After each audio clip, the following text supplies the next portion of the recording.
রাজনীতিকে তৃণমূল পর্যায়ে মানুষের খুব কাছে নিয়ে গিয়েছিলেন প্রেসিডেন্ট জিয়াউর রহমান।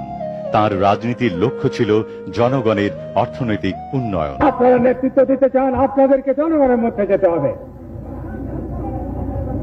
এবং সেখানে তাদের মধ্যে থেকে কাজের মাধ্যমে রাজনীতি করে অর্থনৈতিক উন্নতি সাধন করতে হবে। এখনকার রাজনীতি অর্থনৈতিক নীতি হয়ে গেছে। যে রাজনীতি অর্থনৈতিক উন্নতি সাধন করতে পারে না, দেশের অর্থনীতির উন্নতি সাধন করতে পারে না, সে রাজনীতিতে কোনো লাভ নেই এবং সে রাজনীতি লুকিয়ে আছে জনগণের মধ্যে। তাদের মধ্যে যেতে হবে, তাদেরকে সংগঠন করতে হবে এবং সর্বপ্রকারের উন্নয়নমূলক কাজে হাত দিতে হবে। রাজনীতির প্রচলিত ধারাকে আমূল বদলে দিতে চেয়েছিলেন প্রেসিডেন্ট জিয়াউর রহমান। তাঁর 19 দফা ছিল এদেশের মানুষের মুক্তি সনদ। আমরা স্লোগানের রাজনীতি চাই না, আমরা কথার রাজনীতি চাই না, আমরা ষড়যন্ত্রের রাজনীতি চাই না। ষড়যন্ত্রের রাজনীতির অবসান চেয়েছিলেন প্রেসিডেন্ট জিয়াউর রহমান, অথচ তিনি শিকার হন ঘৃণ্য এক ষড়যন্ত্রের।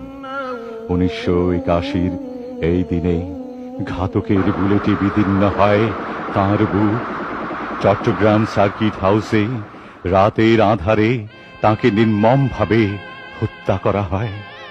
বীর চট্টলার মাটি সিক্ত হল নিখাদ দেশপ্রেমিক, স্বাধীনতার ঘোষক, অসামান্য সাফল্যের রাষ্ট্রনায়ক জিয়াউর রহমানের উষ্ণ রক্তস্রোতে। তাঁর এই অকাল মৃত্যুতে অশ্রু সাগরে পরিণত হয় দেশ। শোকের কালো ছায়া ঘিরে নেয়, ঘরে ঘরে ওঠে স্বজন হারানোর বিলাপ। তিনি কেবল আর প্রেসিডেন্ট জিয়াউর রহমান থাকেন না, মানুষের কাছে তিনি হয়ে যান স্বপ্ন সাফল্যের প্রাণ পুরুষ। রাঙ্গুনিয়ার মাটি প্রথম তাকে গ্রহণ করেছিল শতাব্দীর করুণ ফ্রেমে।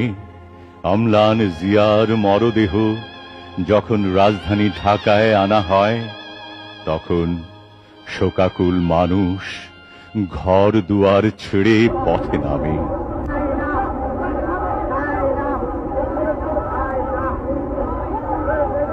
পুরো বাংলাদেশ যেন অশ্রুপাতে রোনাজারিতে ভেঙে পড়ে তার শুভ্র কফিনের পাশে।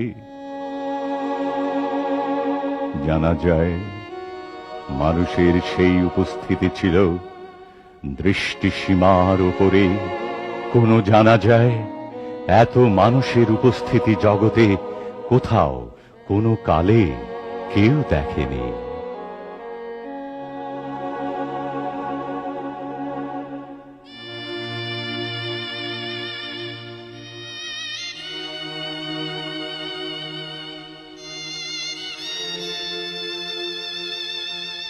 শতধিক সেই হন্তারক চক্রকে যারা ভেবেছিল জিয়াউর রহমানকে হত্যা করলে সব বিনাশ হয়ে যাবে, অনন্তকালের দুঃখী এই বাংলাদেশের বুকে তার ছড়িয়ে দেয়া মুঠো মুঠো আশার রৌদ্রমাখা নিখাদ আদর্শের বীজ মন্ত্র তশ্রু হয়ে যাবে। কিন্তু মানুষ হৃদয় গহীনে যাকে অনন্ত ভালোবাসার পুষ্পে গেঁথে রেখেছে, তার মৃত্যু হবার নয়। মৃত্যুঞ্জয়ী জিয়াউর রহমানের আদর্শ, তার আধুনিক বাংলাদেশ গড়ার অবিনাশী স্বপ্ন, স্বাধীনতা সার্বভৌমত্বের প্রতি প্রাণাধিক ভালোবাসা, দেশপ্রেম, নির্লোভ চেতনা বাংলাদেশের মানুষকে আপ্লুত করে রেখেছে। কোন ক্রান্তিকালে দুর্যোগ সংকটের অমানিসায়, বিপর্যয়ের দুর্বিপাকে মানুষ এখনো পরম নির্ভরতা ভেবে তাঁকেই খোঁজে, তাঁর কথা ভাবে, বোধ করে, বলে, অনুবলে। প্রথম বাংলাদেশ আমার শেষ বাংলাদেশ, জীবন বাংলাদেশ আমার